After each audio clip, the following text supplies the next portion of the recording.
לראות שהשמש עכשיו צהריים, השעה 1:08,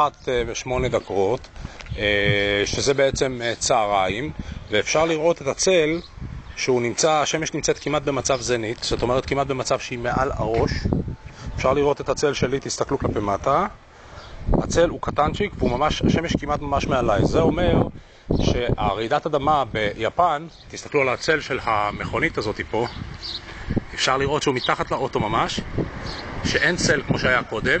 זה אומר שכדור הארץ, מעבר לזה ששינה את המסלול שלו, הוא גם שינה את הזווית שלו מ-32 מעלות כנראה ל-26-25 מעלות. זה שינוי די משמעותי, וזה מה שגם אומר שהאקלים בארץ יהפוך לאקלים סובטרופי, כשבקיץ אנחנו נחווה גשמים כמו שחווינו עד עכשיו. וזאת הסיבה, הנה אפשר לראות שהצל הוא מתחת לאוטו ממש. הנה אפשר לראות, אני מסתובב מסביב לאוטו שחונה כאן, אפשר ממש לשים לב שהצל הוא מתחת לאוטו. הנה, אתם רואים, אני מסתובב מסביב כל האוטו, הצל נמצא מתחת לאוטו, ואז אתם יכולים להרגיש את התחושה שמשהו כאן השתנה.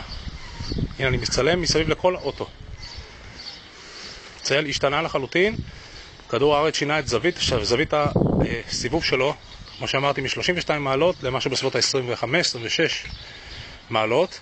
זאת אומרת שחוג הגדי וחוג הסרטן בעצם זזו, הם כבר לא נמצאים ב-23 מעלות צפון דרום לקו המשווה, הם שינו את המיקום שלהם.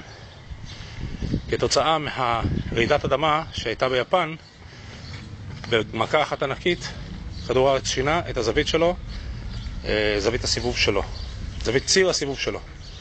הנה אני מסתובב סביב אוטו נוסף, אפשר לראות שהצל נמצא מתחת לרכב עצמו. ממש כמעט זנית. זנית זו תופעה שהייתה בפלורידה למשל, שפעם נסעתי מסביב למבנה של בית מלון ורציתי לחנות, כי הייתי רגיל לארץ, את האוטו בצל בצהריים ולא היה צל, הסתובב מסביב לבניין ולא היה צל. עכשיו זה אופייני לאזור בין חוג הגדי לחוג הסרטן באזור קו המשווה. הנה אפשר ממש לראות שהזווית של הצל כמעט בזנית, השמש נמצאת כמעט מעל הראש, ממש בזווית של כמעט מעל הראש. אז זה התחושה של כולנו שהשתנה משהו. להתראות.